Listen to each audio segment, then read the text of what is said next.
Hey everybody, welcome to the Muckrake Podcast. Reunited, and it feels so good. Okay. I am Jared Yates. I'm here with Nick Hauselman. Good to have you back, bud. Oh, thanks for having me back. Luckily, there's nothing going on that we need to discuss today. It's going to be a laid-back show.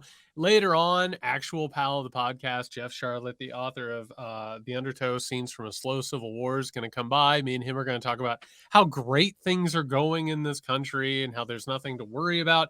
Nick, I assume that you had a restful time. You weren't worried about unsecure nuclear weapons. You weren't worried about major superpower states possibly being overtaken by mercenaries. I assume you are well rested and ready to go. I'm ready to go, and well rested is a thing I can take up with my watch, my Apple Watch, to see that and measure that later. But because I haven't really gotten a great night's sleep in a long time, in like 10, 11, 12 days. So we can discuss that in a different pod, I suppose, or a whole different pod, like altogether for sleep help. But that's a weekender. We can talk about sleeping on the weekender. Okay. Yeah. And we talk about like what the not night terrors. It's the one where you get stuck in between dreaming and awake, that stuff. Absolutely. Yes. Yeah. This has a lot of meat on the bone. Absolutely. We're going to talk about sleeping. But we need to tell people, if they want to listen to something like that on the Patreon, that they need to go to patreon.com/muckrakepodcast. Patreon.com/muckrakepodcast. That's the place to go, so you can listen to The Weekender on Fridays and hear us talking about our sleep. I have things to talk about with my sleep. I'll talk about my sleep patterns. I'll talk about all of it. We'll be open books. Yeah, and I think hopefully it would help people. Yeah, maybe that's what this podcast is for, to help people sleep. Speaking of going to bed at night and not worrying about anything, Nick, this was one of the wildest weekends in a hot minute. I assume everybody has heard of this, but let's go ahead and set the table. In Russia, head of the Wagner Group, and for those who don't know, Wagner is a group of mercenaries that have carried out the war in Ukraine as well as imperial projects in Africa. Just an absolutely awful group of people. Wagner's billionaire head, Yevgeny Prigozhin, basically declared war on the Russian state this weekend after he claimed that his encampment in Ukraine was hit by a missile strike, killing a bunch of his troops. So what they do, they got in their vehicles, they grabbed their guns, they went to Rostov-on-Don and took over the military complex there. And then, Nick, they got back in their vehicles and they took off for Moscow. They got within 120 miles of Moscow. Along the way, by the way, they shot down roughly 39 jets and helicopters. It was like one of the worst days for Russian aviation in terms of losses. Vladimir Putin, speaking of planes, it seems like he jumped in his private plane and maybe took off for St. Petersburg, leaving Moscow to the raiding hordes. And then what happens? They stop 120 miles outside of Moscow. It turns out that Belarusian President Alexander Lukashenko bartered some sort of a deal that we're going to talk about in a second. Prigozhin said that he was going to go into exile. Meanwhile, everybody came back and said, hey, what was the big deal? Nothing happened. It was a very odd 24 hours. Before we get into the different aspects of everything, Nick, how did you feel watching this? I mean, I think the term that you like to use is wild. And wild. That's what it felt like, because you had this sudden hope, like, oh my God, is this going to be it? Obviously, the other thing is that Prigozhin would have probably, if he had taken over, made it worse for Ukrainians, and like he wasn't happy that they weren't committing enough atrocities in this war. So that is, there's an old saying: never root for a new king, because, well, you don't even have to finish that sentence. I think what was more interesting was the reaction by the right to this whole thing, right? Because there's this weird thing going on that we've seen since the start of this war of, maybe even before, since Trump took over, of this really pro-Russian right-wing alignment, which is so bizarre because the right-wing thing should have been pro-USA, anti-Russia, anti-Soviet Union. Not no more. Right. It should be like in the cuckles of their brains, still there for residual from back in the day. So to see them try and spin this as some sort of a Putin's,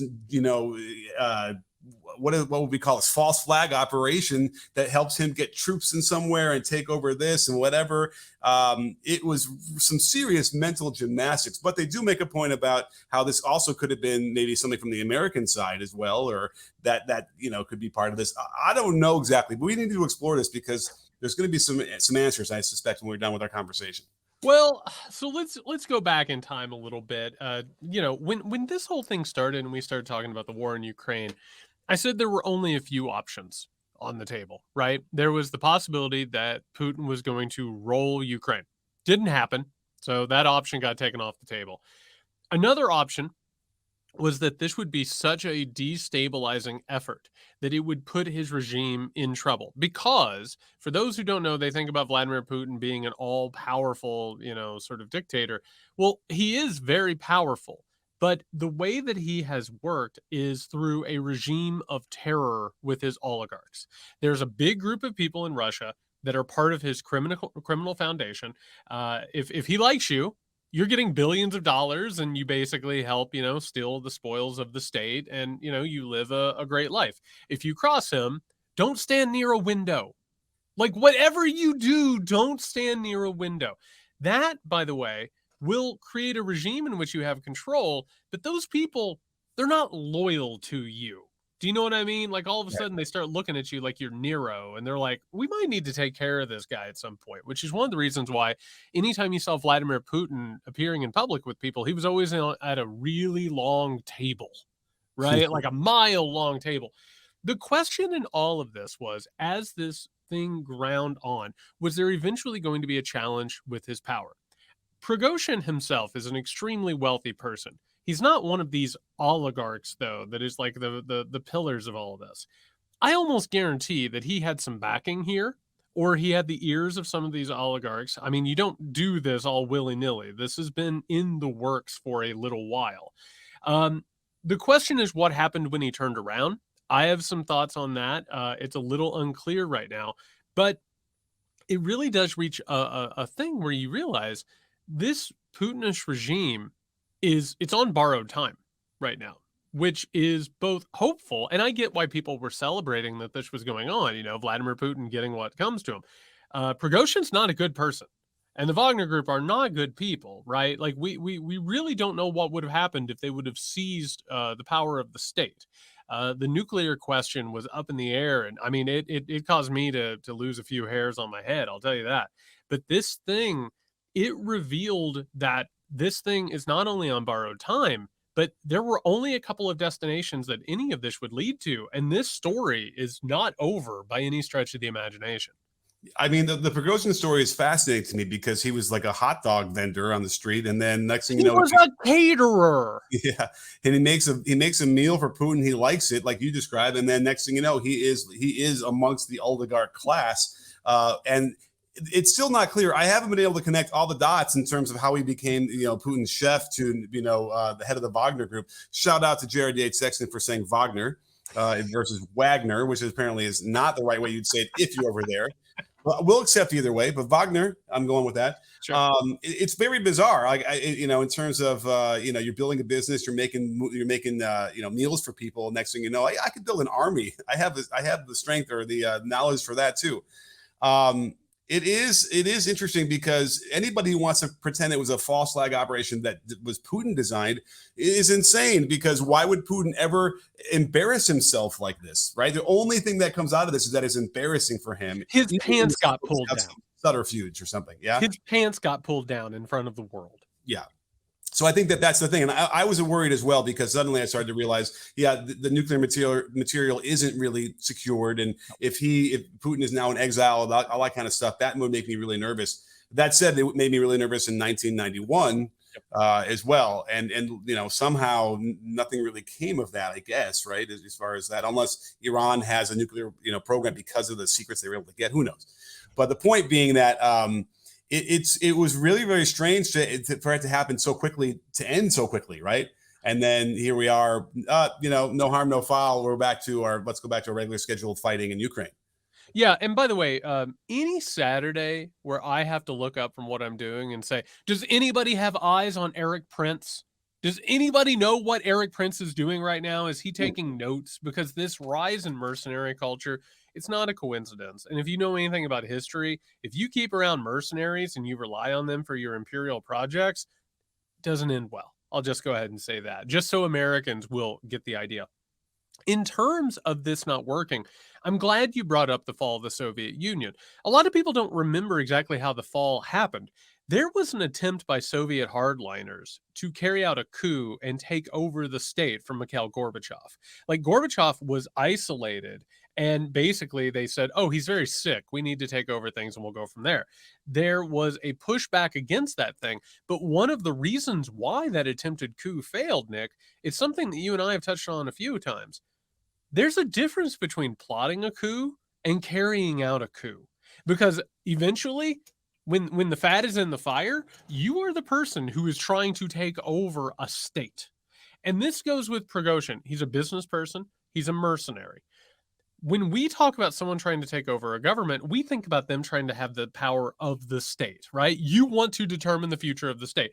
Prigozhin cares about money first and foremost, right? He is a grifter. That's how this whole thing has worked.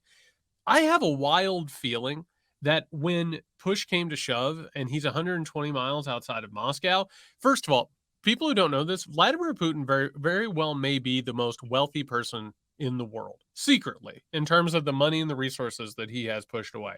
There's a possibility that, Lukashenko gave him a call and said a number, right? This is what can be in your bank account. There's also the possibility that his entire family could have been kidnapped and facing assassination and terrible repercussions. There is a possibility that tactical nuclear weapons were on the game piece. This would have ended up, I think the Wagner group would have given the Russian troops a run for their money. We don't know what happened here. But we also need to understand that, like, when you're in that position, getting ready to take over a state, you have to make a choice. Do you cross the Rubicon or do you not? Are you in open rebellion and you're trying to take over the state and you're taking a responsibility? And I don't think Prigozhin had a taste for that. I think he got a little wild in his feud with the defense ministry and basically got tired of the bigwigs ahead of him and probably had conversations with people about carrying out the coup. But as we see from history, thinking about it, considering it, and doing it, these are different things. Sure. You don't want to be part of a coup if you don't know if it's going to work, right? Right. It's got to be a guarantee, or else you don't want to be part of it, because here we are. Here's my take on it is that, and whether or not it was spur of the moment, there's got to have been some amount of planning. It wasn't just like a missile blew up and, hey, let's go. But I do think that, it exposed a big issue with the Russian army. Yep. Because it was easy for them to get on their way to Moscow without much resistance. It's brother against brother. Right? Anyway, the Wagners are Russians and they're fighting against their own. I got to tell you another thing when it comes to coups and revolutions. If you are in a position of power, you do not want to risk that the military joins them. Do you know what I mean? Because they're tired of the war. I mean, the citizens welcomed them. They were marching heroes. Like that exposed, you're exactly right. It exposed a lot. So, but I hadn't seen a reporting where they shot down 39 aircraft of the Russians. So my take on it was, as they get strung out in a convoy toward Moscow, now they're sitting ducks for any kind of air support that Putin was going to order. And I thought that might have been what got him to say, okay, this won't work. We can't, we're not going to do it if it ain't going to work. And I thought that might have been the final thing where he felt like there was no way for him, the way they were stretched out, to actually successfully take Moscow, for instance. So that was like, hey, Lukashenko, can you help me out here? And he brokered a deal. I mean, there's talk that they're putting nuclear weapons in Belarus. I think do you see that reports? Mm-hmm. I don't think he wants Russian nuclear weapons in his country either to be a target. So I'm trying to figure out exactly what his motivation is for brokering this deal, right? I don't know what he gets out of it either, but other than a guy who is so hot in his country with every, one of the laser targeted following him wherever he goes, that I don't know why he'd want him there either. So I suppose, but by the way, if it means anything, the half insane Ukrainian woman sitting next to me in my son's dentist office in the waiting room today insisted that this is an American op. And this guy, Poroshenko, will be in Beverly Hills with like plastic surgery pretty soon, living the life over here in hiding. I love the way that we make up stories about this stuff. It's fantastic. And I have to tell you, this whole thing, it's such a strange thing because Russia is basically where modern misinformation like was birthed. They're so good at like Putin's alternate reality and all the people around him who have carried out these operations and playing around with reality games. I don't know about you, but it was like when it came out that Prigozhin had given the back off order over Telegram, I was like, is that a deep fake? Did they make up his voice? Did they, all of a sudden it's just like every moment of thinking about Russia, your mind has to swallow a portion of itself and go backwards and tie itself in knots. But that's no way for a country to really operate, and that's part of the issue here is Vladimir Putin made a calculation that the global order was on its deathbed. Uh, he wasn't wrong about that, right? We've talked about that. It's starting to fall apart. The question is whether or not invading Ukraine was going to make it happen. I mean, China now has to make a decision, which is, oh, Vladimir Putin just has his pants pulled down in front of the entire world. Are we going to keep helping this guy, or do we want to bet on another horse? We don't know. This was a miscalculation all the way around. Putin's entire regime is just absolutely shaky. It's unfortified. We don't know what happens next, but I got to tell you, this is a hell of like a chapter in a larger story. And I Sure. think we're going to look back on this at some point or another and say, hey, what came next was absolutely choreographed at this point. Right. Well, I mean, we do know what happens next. It's just we don't know when, right? I mean, the war ends, and I suspect it ends kind of like how it ended in Afghanistan, to some degree. An interesting tidbit, because as you're trying to figure out and how Wagner was even founded by this guy, they were instrumental in the Chechen uprising, and and what was valuable for Putin was that he can use the Wagner group to make it seem like it was a grassroots organization just rising up when it was really just being paid by the Russian government to do this. And it's the same kind of thing here, where, and by the way, they were just shoving convicts, right? People who were in prison saying, you'll get out in 6 months if you fight now, but if you screw around in anything, we're going to kill you. And they did. They'd kill anybody who might turn halfway the other way to not go fight. And then they were just cannon fodder too, just throwing them out in lines to take the fire from the Ukrainians. So this is not a way you want to prosecute a war. Catch-22 is a great example when we'd seen that in every iteration of what happens when you get so corrupt with your military. You're not going to get people who care about what they're doing. They're not going to fight very hard. No, and I got to tell you, you brought up Afghanistan. If you actually look at what happened after the Afghanistan volley, like people came back so disillusioned, and Russia fell into and actually Russian history is full of this. Russia always has this appearance of being unstoppable and strong, and then they go foolhardy into a war and they get their asses handed to them. And then all of a sudden it's just like, well, what do we do now? Oh, maybe we've been lied to, and maybe we need to reconsider it. And so maybe maybe we're, inching up on that. I don't know. Absolutely. I mean, we saw what happened. It was not that it was the complete correlation between the fall of the Soviet Union and losing in Afghanistan, but those two things kind of go hand in hand. And so I don't doubt that could happen. And again, the way this is just being framed on both sides is fascinating as well, because it correlates to everything else we've been talking about, and how the right versus left argument is definitely moving a little bit too. I feel like that has changed as we move into this this new age where we are, and it's troubling. The tone has changed, I feel like, right? Even though we might have said years in past, the U.S. is heading for a civil war, or it's untenable between right and left. It really starts to feel that way now. You know what I'm saying? Like, I don't know where we're going with all this in terms of how we're going to exist as a country, but it seems like this is exposing a lot of that too. It absolutely is. And again, America should take notes on this and understand that at any given moment, if you're relying on mercenaries or if you have a military that you're using like this, like it can come back to bite you. By the way, reminder, Jeff Sharlett, author of the Undertow, Scenes from a Slow Civil War, is coming up in just a minute. Nick, I was waiting to talk about this story for you to get back. This has been one of those weird little things that captured everyone's attention. Off the coast of Cape Cod, a 22-foot submersible called Titan, operated by a group called OceanGate Expeditions, carrying 5 people out to the Titanic wreck site. It went missing. There was a international effort to try and find it. It turned out that 5 people died in an implosion. They paid $250,000 a person to get into this death trap and go out there, including a father and son. It's so absolutely heartbreaking. We've heard now that their quote unquote experimental approach to structure pretty much doomed this thing from the very beginning. This is an absolute tragedy, and I know this is going to shock people, but turns out there's some greed at play here. There's some real stuff to critique here, and this shouldn't have happened.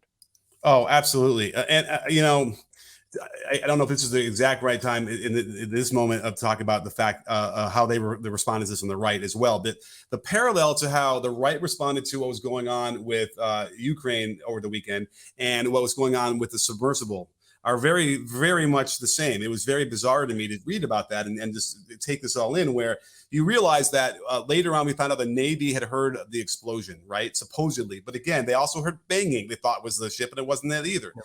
So the right got really whipped up in a frenzy trying to make it seem like they hid this from everybody so that it would become a story and we wouldn't be concentrating on what's going on with like Joe Biden and Hunter Biden. That's where we're at now. And I posted about this. It's the perfect right-wing brain thing. I love that Donald Trump Jr. put on his mind cap, and he was like, something here doesn't seem right. And it's like, no, dummy. Like, you know what happened here? We have a company that was trying to make a lot of money, and they cut corners, and they didn't, provide safety for people. It's capitalism is what happened. A corporation is responsible for this. On top of that, there's so much we can talk about why people are going down and doing this, why the rich are paying $250,000 to get into a tin can and try and go look at the Titanic. I've got thoughts on that. But to sit here and think that it's some kind of like a wag the dog situation, so people won't talk about Hunter Biden. Hunter Biden pleaded guilty. I said this on the Weekender while you were gone, Nick. Like, take the victory. Take the W. The guy that you hate pleaded guilty to these crimes. Why do you have to keep going? Just accept that you, quote unquote, won. Be done with it. Take the W. And this, by the way, they can't imagine that human greed or avarice played any role in this. It has to be something else. It has to be some conspiracy. You have to blame somebody else as opposed to the system that created this.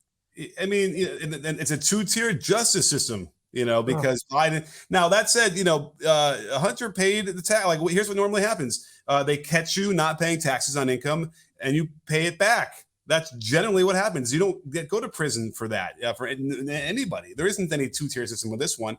But hey, I'm glad they found it. Now, is there this notion that they slow walked it? And they were trying to bury it, and they didn't go. And then there's this whistleblower out there. It's trying to make it seem like there's all this noise.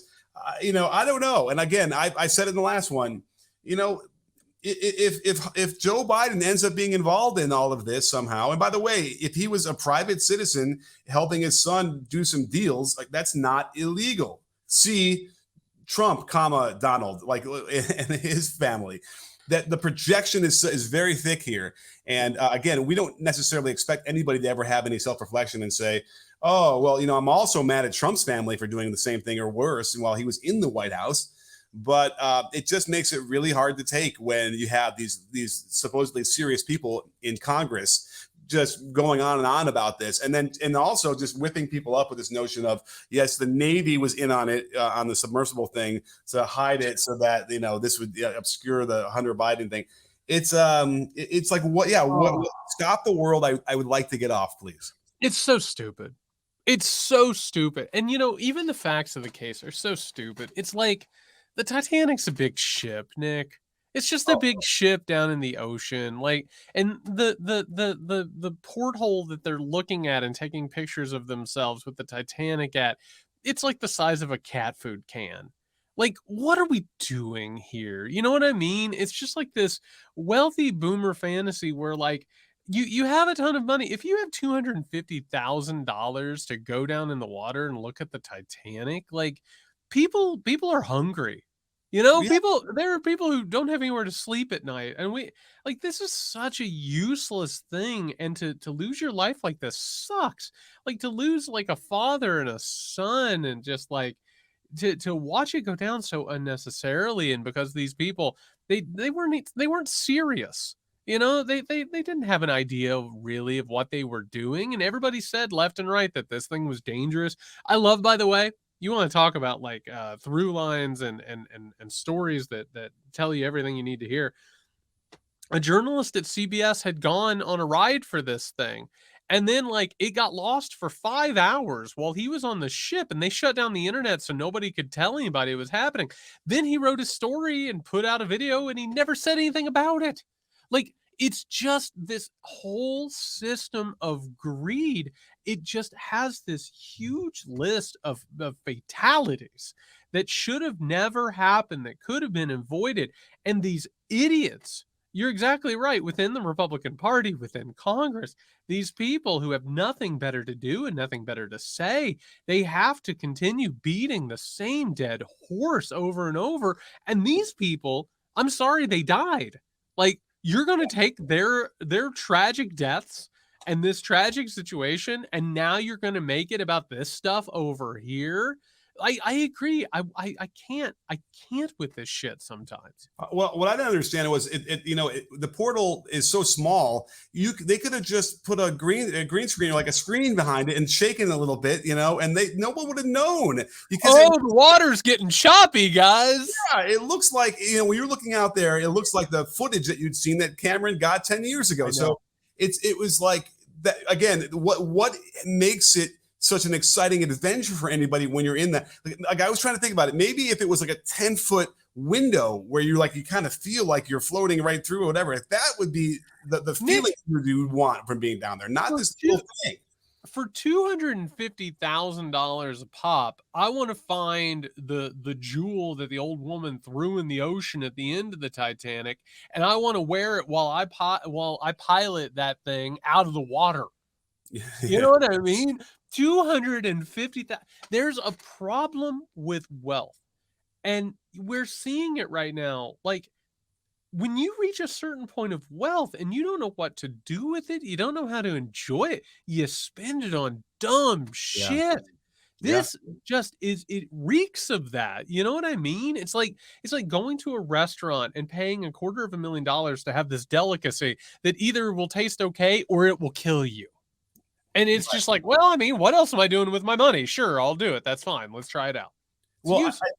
It's also the death of regulation or how regulations don't apply to certain people, just like the law doesn't apply to certain people. Because, one of the most famous movies of the 80s centers around this group of people who are saving New York from ghosts. And yet they are shut down completely by one guy can walk in there, demand, they don't have any, paperwork, so they have to shut down their thing, right? Because the EPA says this is not safe. How can this company operate in such a way that they, because I don't think that there's got to be lawyers out there who think they're going to win this case when the families sue this company. And so all the stuff it says you could die on page, 3 times on page 1 that you're signing away might not ever hold up when they find out that the portal they used, the glass, wasn't capable of going more than 100 meters down, and they were going 400 meters down. So this is an interesting thing. And there were whistleblowers, right? They fired people who were working there. Oh, you know what? I forgot the worst part about this whole thing. That's what I wanted to say was the other thing they were pointing to is how the reason why this thing imploded is because they were woke. Did you see this? Tell me you saw this, right? No, I didn't. Oh my goodness, Jared.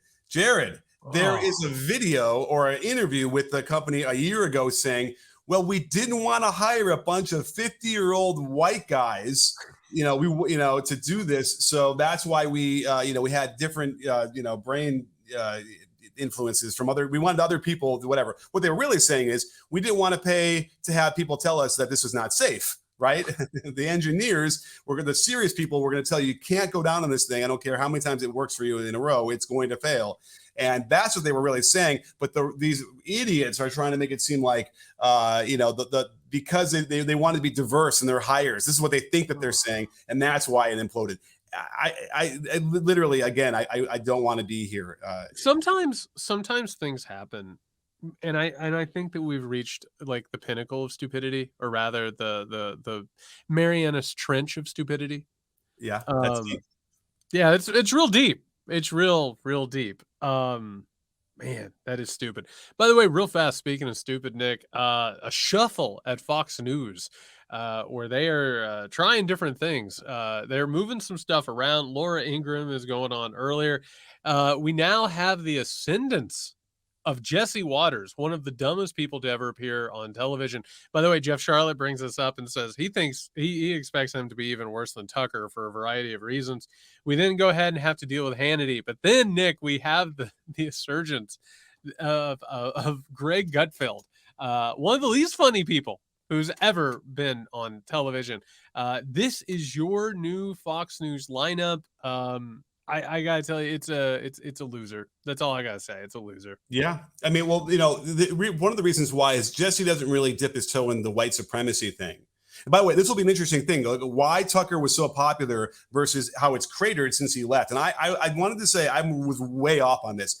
I thought that time slot that Tucker was in was a placeholder that people simply just mindlessly turned the TV on. That's how he got his ratings, and that was wrong. It was Tucker.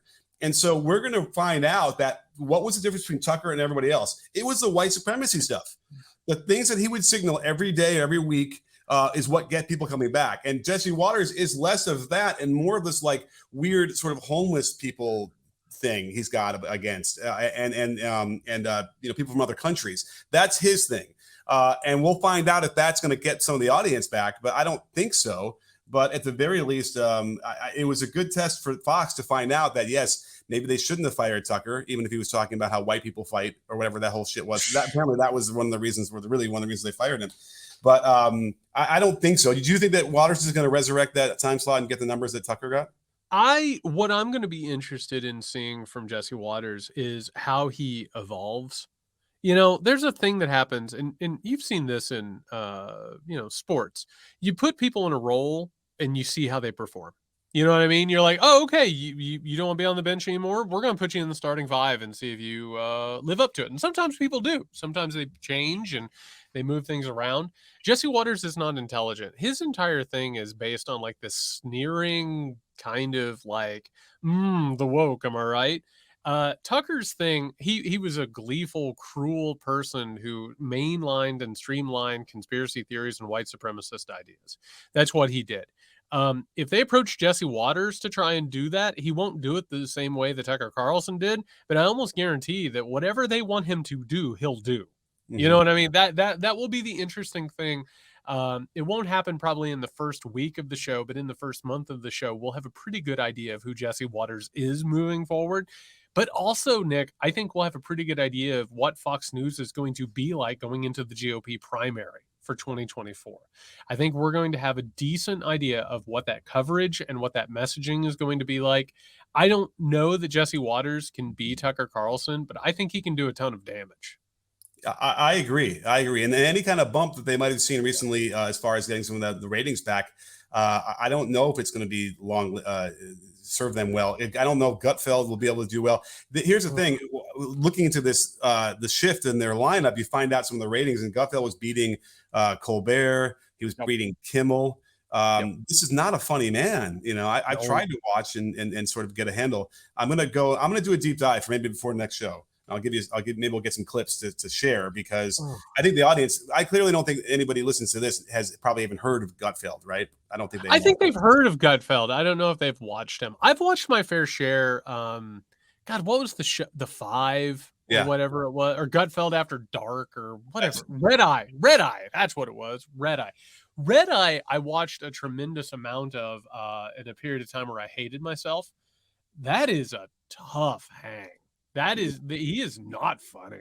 No, like angry humor and like insult humor, but like it's not the kind of insult you see. The dog comic, Sonic. God, insult the comic dog.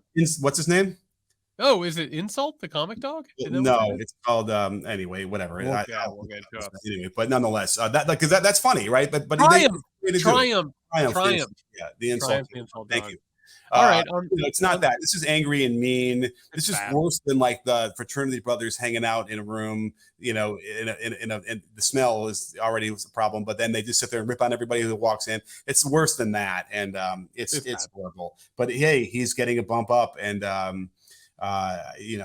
Fox News is changing. We have to keep our eye on this and how that's going to move. We're going to keep an eye on this. I have to assume this will be the first time in his career that Jeff Sharlett had a segue from Triumph the insult dog to his work. But let's go. I had this conversation, really good conversation with Jeff Sharlett, the author of The Undertow: Scenes from a Slow Civil War. Let's go to that. Hey everybody, we are here with Jeff Sharlett, the author of the new book, The Undertow: Scenes from a Slow Civil War. Jeff, I'm so glad that you came on here, and I just want to say before we get going, I enjoy reading a lot of books that examine what's going on in this country from an accurate perspective. But I also want to go ahead and say this is a beautifully written book. And there are a lot of books out there about this stuff that I think you and I have consumed a few of them that are drier than dirt, and the prose is terrible. But I just want to go ahead and pay you a writerly comment. This is a beautiful book. Congratulations on that. Thank you, Jared. And that's meaningful coming from you, and I think that's something that we share, in the sense that the way that we have to address these issues is not like a choice between literature or politics. We need both combined, and I think we're both trying to do that. So, well, that's very kind of you. About the book, I want to get into this thing because when I found out this was the book you were writing, and obviously the journalism that you've been carrying out over the past few years, I thought the most apt thing from the beginning was, quote, "This is a season of coming apart." And I think that we all feel this. I think that we all know this. I think the people who are attuned to it and paying attention to it can recognize it in every single day. I think a lot of people are in denial about it. What was it like for you to get out and actually look this thing in the face? Like what because for me, going to Trump rallies, talking to Trump supporters, being in these spaces, being around these same sorts of people, I think there's a sobering feeling to it, but also being able to try and understand it gives me a modicum of control, or to be able to understand it. What was it like for you to go out here and actually document this?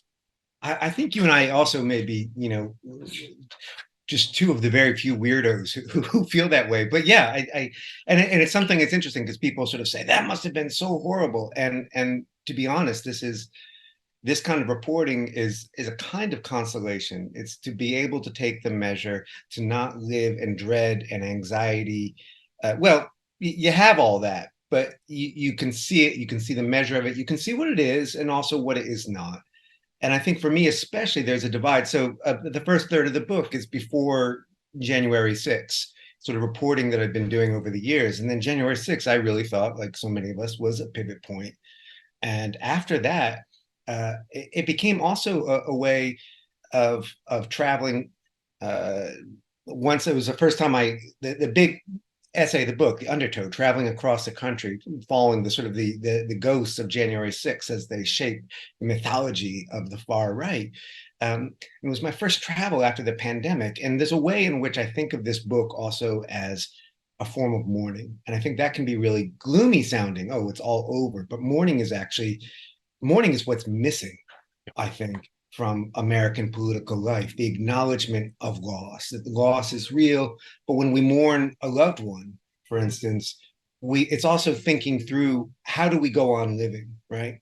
And it had to be done. And I think for part of the time in the pandemic, and I was stuck at home, and I was sort of, we realized Trump wasn't going away. I think you and I didn't think he would, but he really wasn't going away. And it was a kind of a grief and a frozenness. So going out and going to places that some might see as frightening was mostly a consolation. And it's a dark ride, this book. There's no hopium in it. But it is also, okay, how do we begin to think of what might be possible in these circumstances now?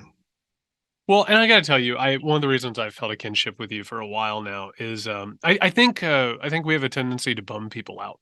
and I say that, like, even though, like, there are things about this that I'm optimistic about, Yeah. But it reminds me a lot. I was talking with somebody the other day about this. When I lost my father about 11 years ago, I raged. Do you know what I mean? Like I drank, I ran around, I caused problems for myself. And what I've discovered as I've started to really dive into what's going on in this country, and I thought your reporting with these people on the right, I thought was really telling. They're not dealing with what's actually happening. They're not dealing with where the country is right now. They're out fighting windmills. They're creating conspiracies that don't exist in order to rage against them. They're getting caught up in charlatans who are stealing their money and turning them into divine agents and martyrs and saints. And it feels in this book, and I felt like this is one of the reasons why this thing was so powerful, to go out and be amongst them. And this is what I've noticed is underneath the rage, underneath the calls for overturning elections, for killing people, for hurting people, there is a definitive pain that is underneath all of this. And there's a mourning, and there is all of this tension and turmoil underneath the surface. And I feel like what you were able to sort of show here was a country that is lost but doesn't even necessarily know it, right? It feels it instinctually, and at the same time, it's doing everything that it can to sort of push that away or even self-destruct before it has to look at that mourning that you're talking about. Yeah, it's a denial of death, and I'm sorry for your loss with your father, but that's such an apt way of thinking about it. And I've been trying to sort of say to liberal left folks and so on, understand these people. If someone who in grief goes out to a bar and gets drunk and sleeps with the wrong person, and maybe that's cathartic one day, but we've all seen some people who stay there for a long time, and whatever that grief is, it curdles, it goes rotten, it becomes anger. And I think Ashley Babbitt, this really central figure of the book, and I want to be careful because some people can hear this the wrong way, and I think partly because in American culture right now we have a difficulty distinguishing between empathy and sympathy. Yes. Sympathy is a kind of solidarity. Empathy is, I want to know what it feels like. Why does that make sense? It doesn't mean that I agree with it. What Ashley Babbitt did, she became a fascist. She wasn't always a fascist. She was a person who didn't understand, who had all these, the same forces that are besetting us all, right? She had a financial meltdown that she didn't understand. She had debt that couldn't, it's like Bruce Springsteen's Atlantic City. She had debts that no honest person could pay. Took bad loans, had made bad choices in her life, but understandable choices. But she had, what I was fascinated by was, and where the title of the book really comes from, she had all her life sort of struggled to be a decent person. She wasn't no one's born a fascist. Before Trump, her favorite her favorite president was Obama.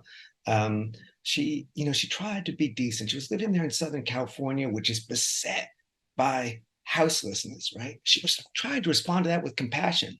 But then I think of this sort of turning point. A houseless man defecates in her tiny front lawn, and it's sort of like, I think maybe that's the snapping point. And instead of saying, she lacks a structural language to think about, hey, what are the forces of capitalism and neoliberalism that are creating this crisis? Instead, she's just like, that man shit in my lawn. And along comes Trump, fascism, authoritarianism that says, hey, that anger you feel, don't swim against it. That let that current take you out. And the anger you feel, and I see this a little bit sometimes with people who are grieving. They feel you drink too much, you sleep with the wrong people. It feels like a kind of ecstasy. But what it really is a kind of transubstantiation of rage into that form. So Ashley Babbitt is told by Donald Trump, this anger, this rage you feel, it's love. And you don't have to process it. You can sit in it. You can marinate it. It's a good thing, this anger, love you feel. When we understand that allows us empathy, not sympathy, right? But it does allow us also to understand none of us are immune from this. None of us are immune from this. And I don't think you or I are about to go down what I've been lately calling the Taibbi slide, after Matt Taibbi, former leftist, becoming a right-wing journalist. But we probably both know people who have. We probably both know people who are getting ready to vote for RFK. They would never vote for Trump, but they're going to vote for RFK, who is running on essentially a fascist platform. with fascist aesthetics. Um, and we have to sort of contend with that in order to struggle with it, I think. Yeah, and let's go ahead and let's get real uncomfortable, but like real honest about this. And this is one of the reasons I've been looking forward to this conversation. I think we're facing a crisis of meaning. I think our politics, our economics, our society has been very hollow for a while. Neoliberalism, the duopoly of the parties. Our economics is based on get as much money as you possibly can. There's no meaning behind it.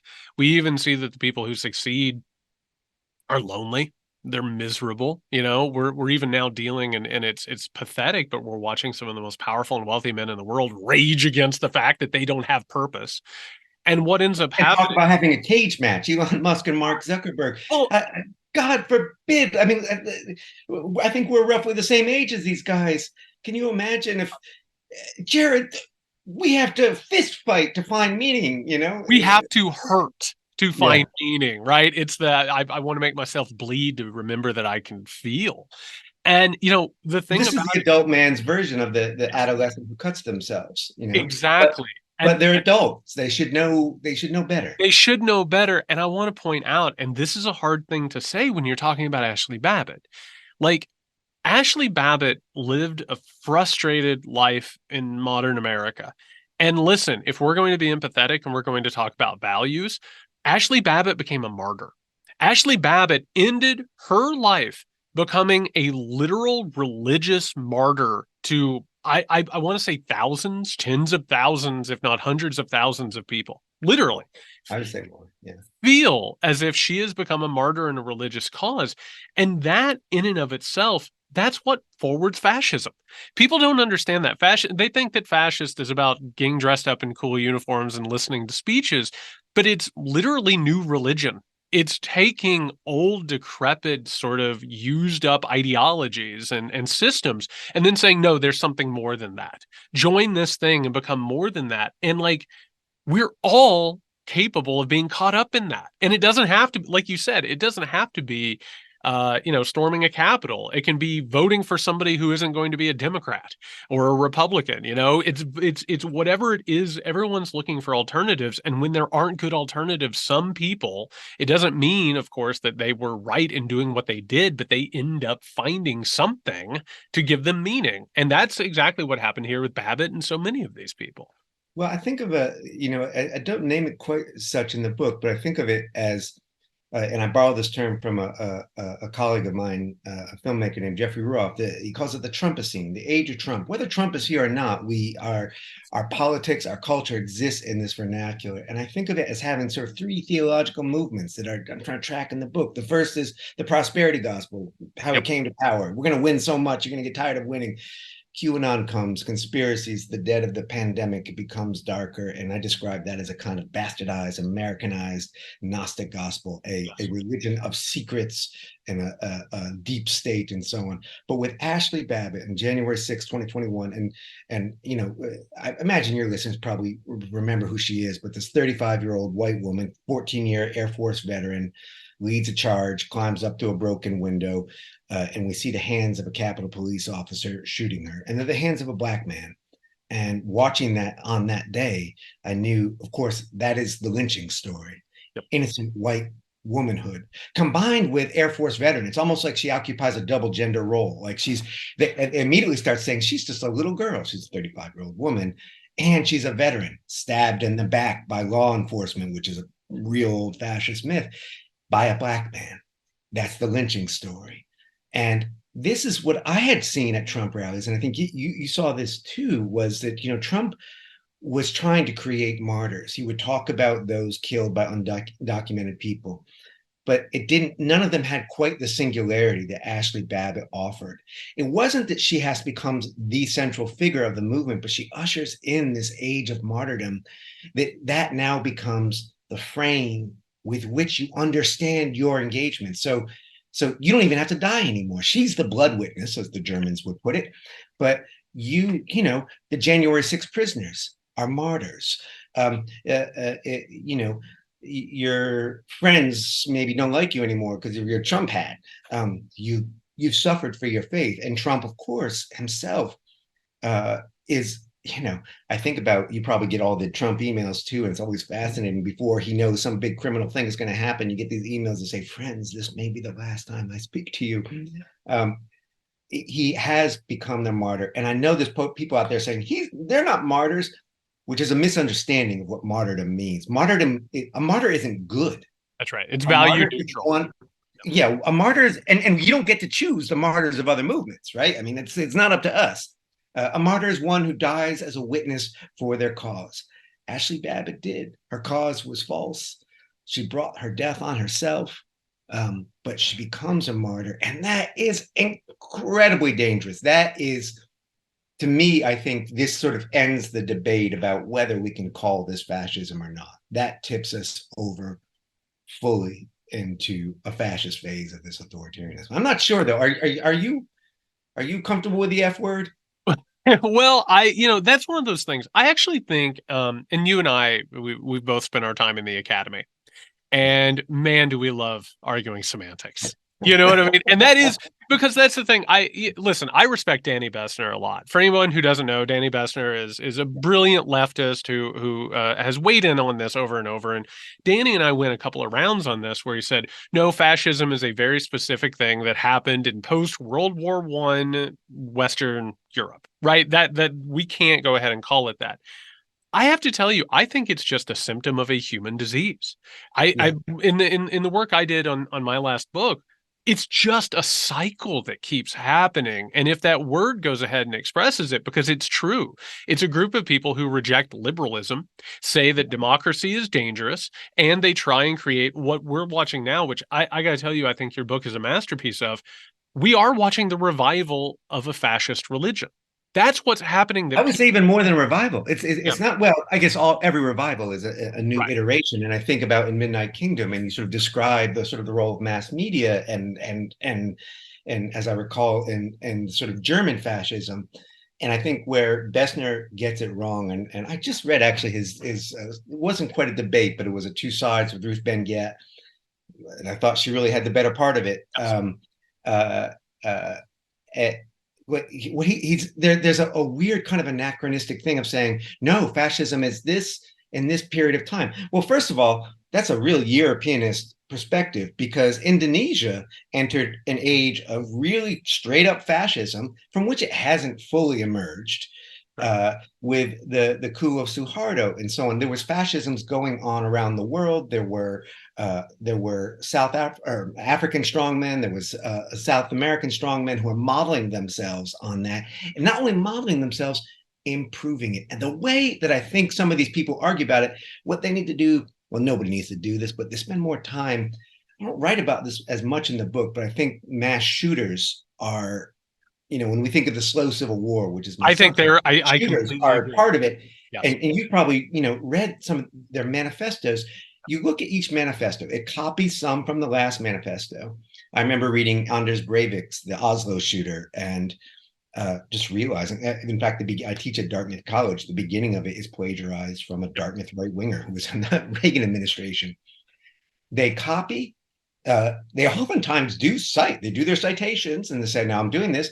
And I say, now here are the steps I've taken to improve this method. And I'm going to die, but hopefully you'll be able to use this to keep going forward. That's what fascism is. Why would fascism alone amongst all ideologies remain static to time and place? No, it's not German. It's not a German fascist regime in 1935. It's an American fascist movement in 2023. It's learned a lot. For instance, and I think one of the arguments of the book is, while it remains absolutely white supremacist, it holds out what Anthea Butler in her book, White Evangelical Racism, calls the promise of whiteness. Mm-hmm. So it exerts a gravitational pull. Yep. Can bring in far more than I think a lot of liberals and lefties know. It turns out whiteness is malleable. Yes, whiteness is valuable, and people are like, yeah, I'd like some of that. I'd like some of that privilege. I will take it. And fascism, we can look at Candace Owens or Tim Scott and so on, and I think people want to dismiss those as merely tokens. They are representative of a small but sizable and potent transformation that I'm sure you saw, going to Trump rallies evolve over time. I never forget until I went Sunrise, Florida, and I read about it in the book in Broward County. And of course, I knew there's going to be Cuban Americans, but I didn't know there's going to be huge contingents of Puerto Ricans, Venezuelan Americans, Nicaraguan Americans waving their flags. Then I get to the Ashley Babbitt rally in Sacramento, California. The majority of the speakers are people of color. The majority of the crowd are people of color. A lot of the Proud Boys battling Antifa in the street are people of color, fighting for a white supremacist cause. It makes you dizzy, but we can't pretend it's not there. This is and in that way, Bessner is like, right, this is not the racially purist fascism of the 1930s. I also think one of the things that happens, and I hope, I think you and I could probably talk about this without setting the table for people, but just to go ahead and bring the audience along.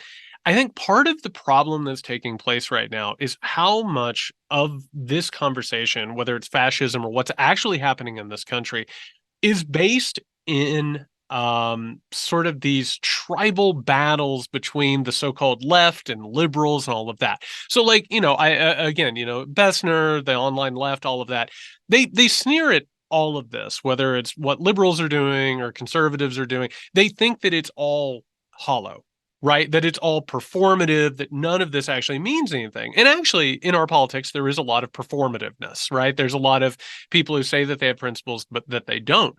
The right means it. That's and that's one of the things that I've appreciated about your work is getting out. The people that I've talked to, they'll tell you what they mean, and what they think and what they believe.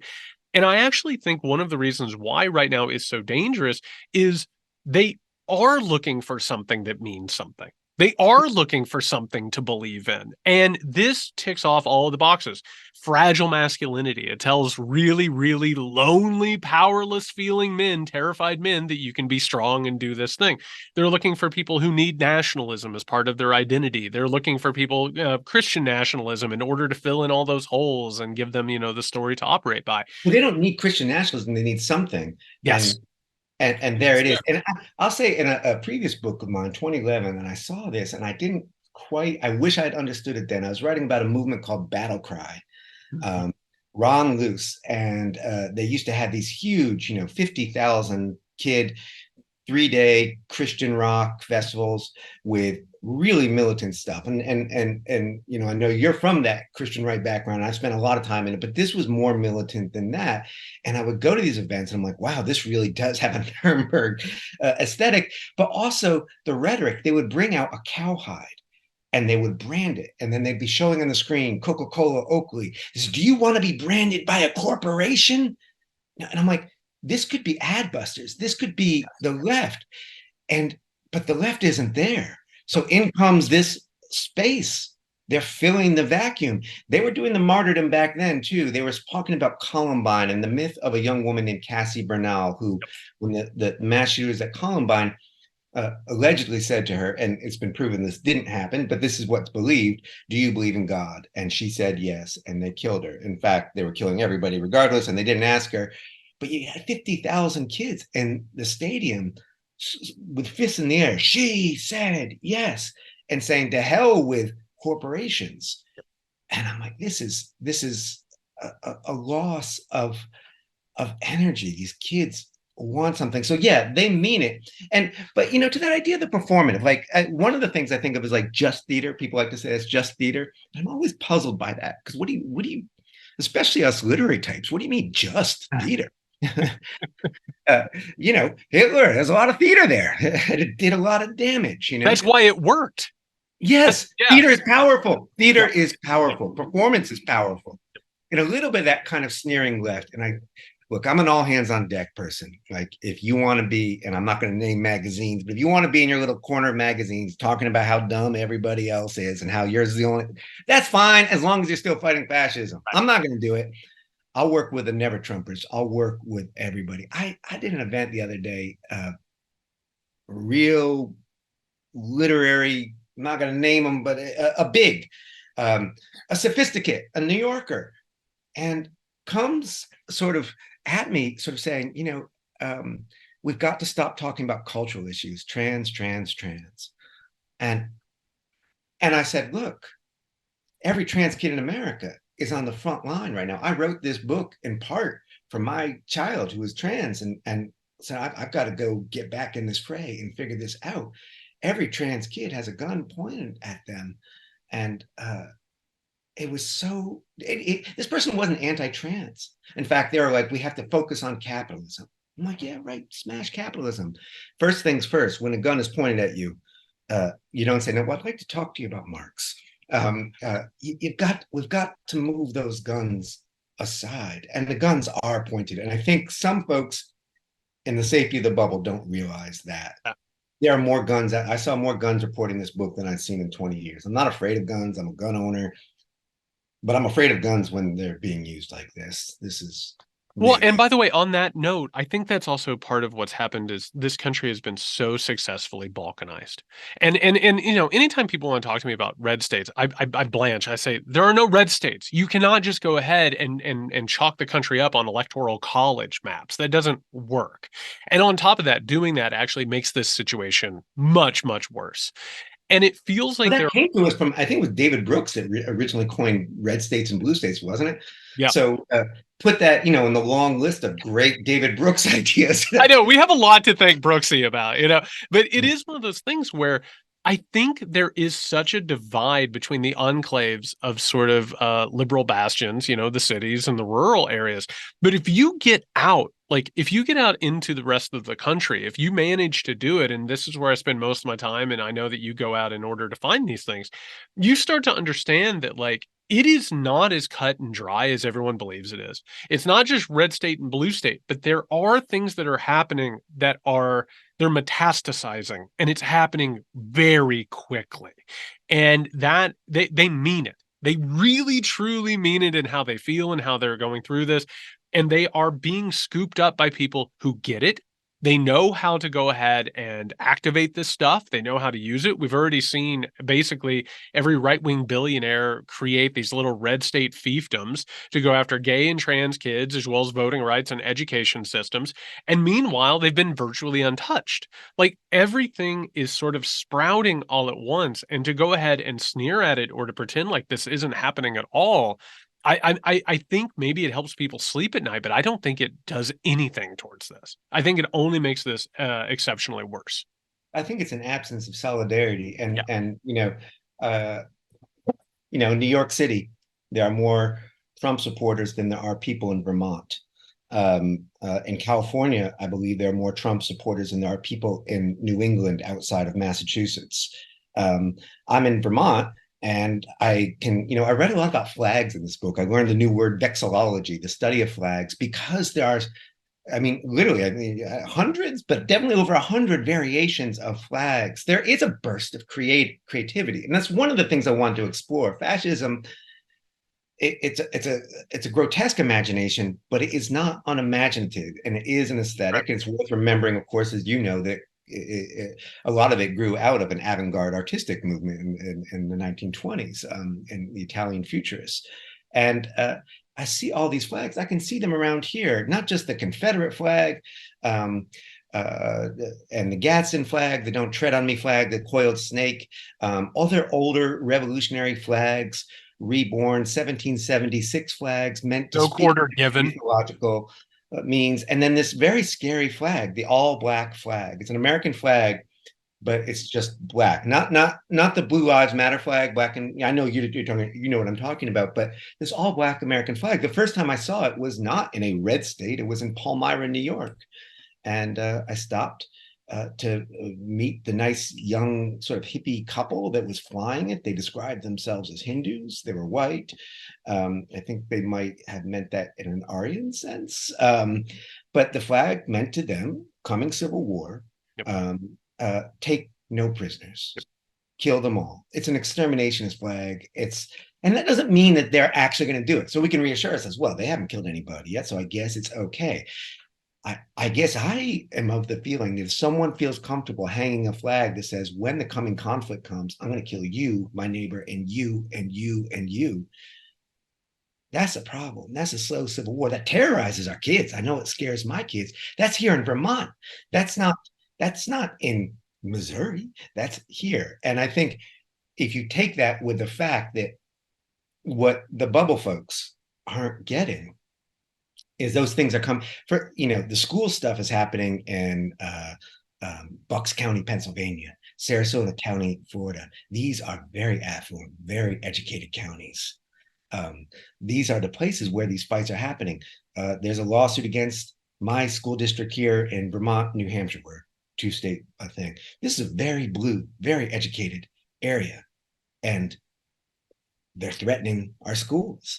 So I think about this. I wish I'd put this in the book, because the last line is, I give it away, no one has to buy it. Now they know how it ends. For a while, it was possible not to be scared even. And I'm quoting a singer named Lee Hayes, part of a 1940s and 50s group called the Weavers, once the most popular group in America till they were blacklisted, blackballed, they were gone. Pete Seeger's songwriting partner, the man who wrote the words to If I Had a Hammer. But he was describing this moment. He's driving through the Arkansas countryside where he's from with a group of union organizers and a group of company gun thugs on their tail. And they're cooked, they're in trouble, and they're singing. And they were singing labor songs, but they all grew up in the church, so they start singing hymns. They're not believers, they're communists, they're radicals, but they're singing hymns and they're harmonizing and they're saying, he says, for a while it was possible not to be scared even. And the thing about that is it's time, right? I think about, for a while it was possible not to be scared even. That's a hope. There's another Arkansan named Suzanne Farr, legendary organizer, also from Arkansas. I think in the 70s, helped build a radical lesbian commune in rural Arkansas. Not the most welcoming of spaces. And these were women who were just like, we're going to go off and do our own thing. But soon enough, local heterosexual women started coming to them for help, fleeing violent relationships. So they let them in. And then their partners came. And they were angry and they were violent. And they came with guns. And so Suzanne and her comrades decided to stand their ground. Now, by the time I met Suzanne, she was like a sweet old, she had the affect of a sweet old Southern grandmother, right? And there was a young activist and said, that's so wonderful. You created a safe space. And Suzanne, just like your grandma, says, oh, honey, she pats her hand. She says, there are no fucking safe spaces. That's it. There are no safe spaces. There are safe moments. That's right. That's something you have, but the safe moment you have to be aware of, you have to seize it, you have to build it. But if you're sitting there in New York, nothing for me to worry about. There are safe moments. And by the way, 2023 in America is not one of them. So let us make some safe moments together is where I would say that we need to be. I think we wanted to outsource the safety. We just wanted to believe that other people had it and we could go about and do our business. And meanwhile, there was not something gestating. And I think that's the problem in this is and reading your book, talking to you, seeing what you've said, what you said, you've been in these conversations the same way as me. There are people out there fantasizing about murder, like literally thinking constantly about when it happens. What Every role am I weekend gonna somewhere play? in America, men with AR-15s lining up outside a school, a library, a hospital, and no, they haven't fired yet. How do you feel? I mean, Yep. The folks who, I think we've both been around guns, like someone standing there with an AR-15, even if they're not firing at you, it's a tense situation, right? And that's happening now on a weekly basis. And there is killing, right? There is killing. There's institutionalized violence. All the pregnant people dying for lack of reproductive rights. The penultimate chapters going around Wisconsin, which when Roe fell, becomes the first blue state that make abortion completely illegal. And I travel around. I want to find out what the people who like this feel about it. They're really easy to find because they're flying flags with skulls, with guns. It's their identity. It's their outward identity. Yes. And each one of them has another crackpot idea about how human reproduction works. So each one you could say, oh, that guy's just crazy. It's fringe. This fringe together makes the fabric of something that is right now more mainstream than you and me. We're the fringe, Midnight Kingdom, the Undertow. We're off on the margins. It used to be Tucker Carlson. Now you see today Jesse Waters is taking the primetime show. And Jesse Waters, for folks who don't know, is the Fox host who's going to take over from Tucker Carlson. My prediction is he will be worse. Yeah, because he's even dumber. I mean, Tucker wasn't dumb. Tucker wasn't dumb at all. Jesse Waters doesn't seem too bright. He doesn't actually have a formed idea. He doesn't have a history in journalism, which Tucker did before he did this. So he's just going to punch and punch and punch. And by the way, I think Jesse Waters is lucky if he's able to brush his teeth in the morning. I mean, and he has no idea what's going on, and the profit incentive is there. There's a Yeah. hole a mile wide to understand. And that's also, Tucker saw it. I think feeling it is a different thing, the instinctual sort of thing, which is there is room now for people to continue to profit off of this, which, if you actually go back in history, is exactly how fascism works. People keep getting more and more of an appetite, and it grows and grows and grows and gets more extreme and feeds off of each other. And now we're in this cycle. And as long as we pretend we're not in the cycle gets worse. Well, and I think a lot of people, liberals and leftists, reassure themselves with that idea that, oh, these are grifters, right? Right. Michael Flynn is a grifter. Michael Flynn is a grifter. Ashley Babbitt was not. The people who are now, the 1,000 people who are facing jail time for January 6th, they weren't grifters. They in fact were willing to put their body on the line, and they did, and some of them died. And whether or not, I begin the book with just a little sort of fable, how I learned this from a sheriff, a Southern sheriff, Thomas Breedlove, and I was interviewing him about a person who had gone into a church and opened fire. Thank God there's nothing but blanks, right? And so I'm sitting across from him. He's pretty antagonistic to me. He didn't like a New Yorker. And I mean, it really was sort of like an old movie. And he pulls out of his desk a gun, and I just about wet my pants. And it's a perfect replica. He says, see, now that's a toy gun. But if you pulled that on me, I would have shot you. And that's just to show you that things that aren't real can still hurt you. And that's it. I mean, QAnon is not real.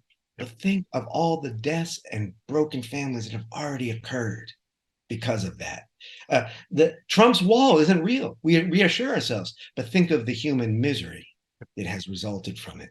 And I think that's a little bit where we both work, in the Midnight Kingdom and the Undertow. We're both trying to sort of understand these stories that people, Joan Didion says we tell ourselves stories in order to live. And some people say, oh, isn't that wonderful, beautiful? They got to read the rest of the paragraph in that John White album, just the suicide and the sermon, the way that you can make meaning and twist things and tell stories about 1776 or a stolen election in 2020, or the globalists or the Jews drinking the blood of children. And that gives you meaning. And we got to, I don't say, when I say we have to contend with the stories, and I feel like the other problem that we both face a little bit is people say to us like, well, so what do I do? And unless you have come up with a 15-point plan that I'm not aware of, I'm like, I have some ideas, but I think anyone who says now conclusively, this is how we do it, well, they're a liar. I don't trust them, because we wouldn't be here. We do it with Midnight Kingdom. We do it with Undertow. We do it with you get involved electorally. You do it with you get involved in the arts. You do it with you get, wherever you want to show up. I mean, I used to be against Antifa. I just thought they were fools. And now I'm like, look, you want to brawl on the streets? It's not my way. I don't think it's going to work, but I don't know. So all hands on deck. You do that, and someone else is like, Biden is the best. It's not my way. Right. But go ahead, give it a shot. I look at it, and maybe this will translate, maybe it won't. I look at it in the same way. If anyone that you've ever cared about, whether it's like a sibling or a parent or like a significant other, there are moments in your life where you're not able to communicate.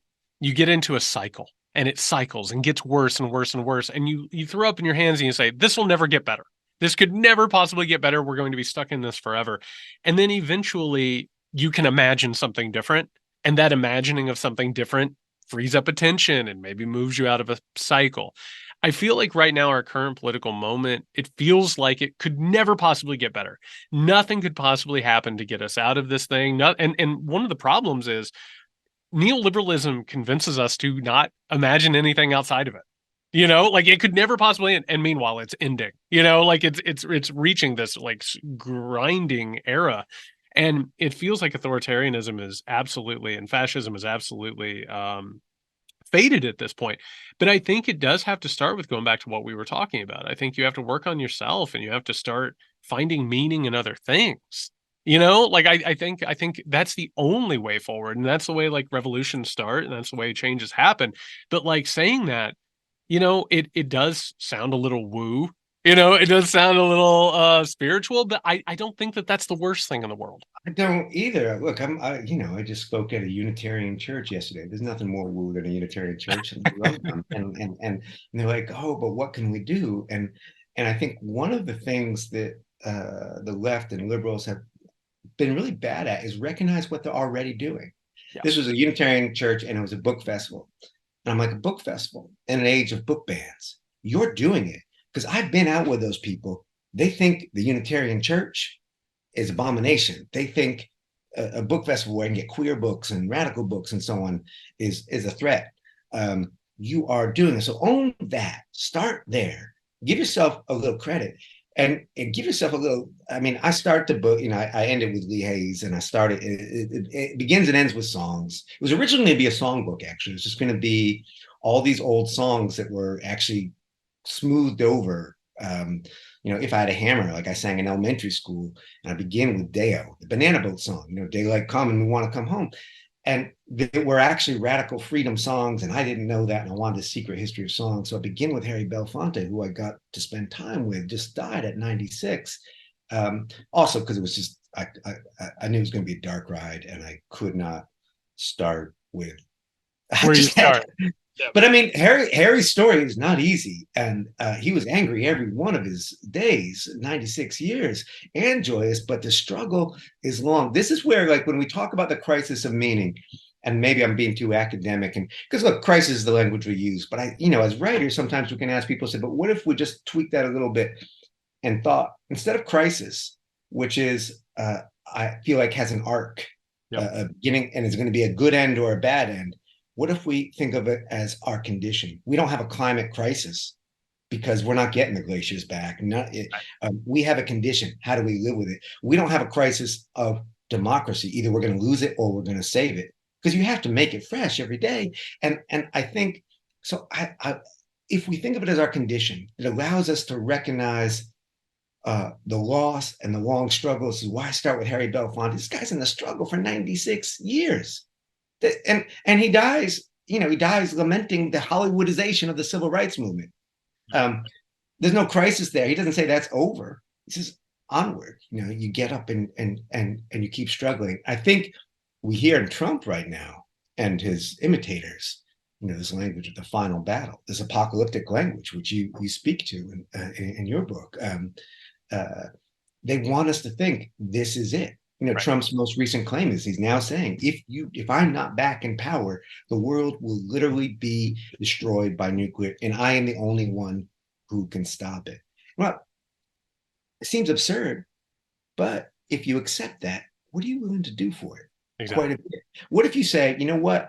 Maybe you're a Trumper. Trumpers in power or not, but you know what's going to happen? I had this advantage that I write about in the book, which is that I had a heart attack in 2016, right before the election, at age 44, very unexpected heart attack at a young age. I was watching the second debate while I was having the heart attack in the hospital with my nurse, who was a Trumper, my nurse keeping me alive.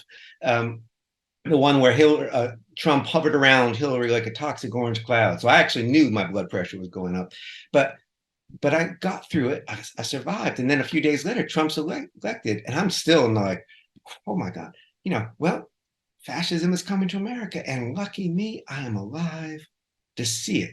I knew I just had the perfect timing of the experience of like, and then what? The heart attack, the absolute crisis, it came. And then the next day, what happens then? Mm-hmm. And this is true even if Trump comes back in 24, which I kind of think he will. Then what? It will not be the end of the world, to be honest. It really won't. And I think real fast, I think the point that you made earlier about being at that church, I think one of the problems is this is such a struggle that you have to say each day is an opportunity. Each thing that you're able to do is a victory, and you have to like hold on to those things and build off of it, as opposed to succumbing to absolute hopelessness and despair, which is what fascism feeds off of. That is its fuel, and you can't give it that. You simply can't. Ashley Babbitt was despairing. Yep. She was in despair, and then that's that lie of fascism that comes and says the despair becomes this other thing. Instead of if she had been able, if there had been someone with her to sit in that despair, sit in that sense of loss. Some of that loss you've got to lose. A lot of white folks losing white privilege. They're good. They should lose it. But it is also a loss. They have to sit there and reckon with it. I had certain entitlements that I didn't deserve. Right. What did I lose? Yeah, what did I lose? And what does that loss make possible? Yep. And how did that loss even, or how did that thing even hold me back in the beginning? Jeff Sharlett, one of the best to do it. I again, congratulations on the Undertow, an absolute achievement. Very, very well done. Where can the good people find you? Oh, I'm on the old Twitter. I'm on Blue Sky. I haven't really taken to it, and that's about it. And I write for Vanity Fair, so I'll probably have more for coming out in Vanity Fair soon. And yeah, we'll just all keep reporting and talking and make some more democracy tomorrow. We hope. I'm glad you're out there doing it. Thank you, Jeff. Thanks, Jared. All right, everybody. That was a conversation with Jeff Sharlett. Again, the book is The Undertow, Scenes from a Slow Civil War, a brilliantly written, pertinent book. Yeah, I absolutely recommend that everybody check it out. Nick, I got to tell you, I think we did the whole gamut today. I mean, we went from a Russian coup to Triumph the Insult Dog. Nobody can say that we don't have range. That's true. And we keep our vocal cords flexible. Absolutely. And we're going to be flexing those vocal cords. Okay. The sweet song. The sweet song. There you go. We'll bring you the sweet song on the Weekender edition on Friday. A reminder, go over to patreon.com/muckrake-podcast. That will be coming out on Friday, but you don't want to miss those shows. And on top of that, we've heard the people. Nick, we need to do a live taping here sometime soon. I think when we get off this call, we'll grab a calendar. We're going to figure that out. We're going to make that happen sometime in the near future. We miss you, lovely people.